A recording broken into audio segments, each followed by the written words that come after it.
आम्ही निघालेलो आहोत आज सिंहगडावरती. तर आणि बघा आमच्यासोबत पुढं काय झालं ते. तर बघा लवकर आम्ही सकाळी 7:30लाच घरातून निघालो होतो आणि बघा आता आज नाश्त्यासाठी थांबलो होतो. आधी म्हटलं नाश्ता करून घेऊ, पुढे लवकर मिळतो की नाही. तर आम्ही इथं बघा खडकवासला डॅम आहे तर तिथंच नाश्त्यासाठी थांबलो होतो. मस्त पोटभर नाश्ता केला. तर तिथं भजी स्पेशल भेटतात बघा, खूप छान टेस्ट असते त्याची. मस्त आम्ही पोटभर जेवण वगैरे केलं, म्हणजे जेवणच म्हणायचं. एकदम फुल नाश्ता केला आणि मस्त काही चहा वगैरे पिलो तिथं. आणि तर नाश्ता करत तोपर्यंत आम्हाला तिथल्यानीच तिथे काही म्हणजे जाऊन आले होते लोक, तर त्यांनी सांगितले की आज बंद आहे फोर्ट, तर गाड्या वगैरे वरती अजिबात जाऊ देत नाहीत, तर त्या तुम्ही आता कॅन्सलच करा. मग आम्हाला सांगितलं की तुमच्यासोबत मुलं वगैरे आहेत तर तुम्हाला म्हणजे ट्रेक करून तर जाता येणार नाही. पण बघा आम्ही एवढं ठरवलं होतं की आता जायचंच म्हणून आम्ही. तर आमची खूप इच्छा झाली होती जायचं सिंहगडावरती. तर आम्ही ठरवलं की म्हणजे आता म्हणजे मुलांना घेऊन आपण ट्रेकच करूयात.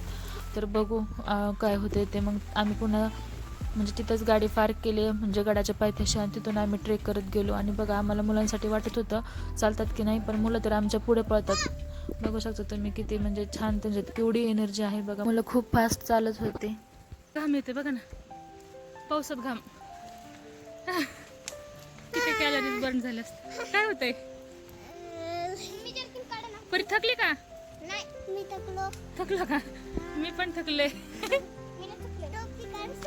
पप्पाला विचार, थकले का? पप्पा थकले का? बघा जसं जसं वरती जायचं तसं तसं एकदम छान व्ह्यू दिसत होता आणि एनर्जी येत होती की वरती चढण्यासाठी.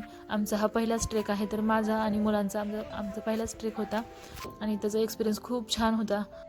किती कंटाळा आला तरी मुलांना बघूनच एनर्जी येत होती बघा. असं वाटत होतं मुलं एवढे लहान असून एवढं चालतात, तर मग आपल्याला काय झालं. तर बघा आता आम्ही गडाच्या म्हणजे अर्ध्यापर्यंत आलेलो आहोत. आणि बघा तुम्हाला उद्याच्या व्हिडिओमध्ये कळेल आम्ही पुढं काय काय करतो ते. व्हिडिओ आवडला असेल तर लाईक शेअर आणि सबस्क्राईब करा. बाय.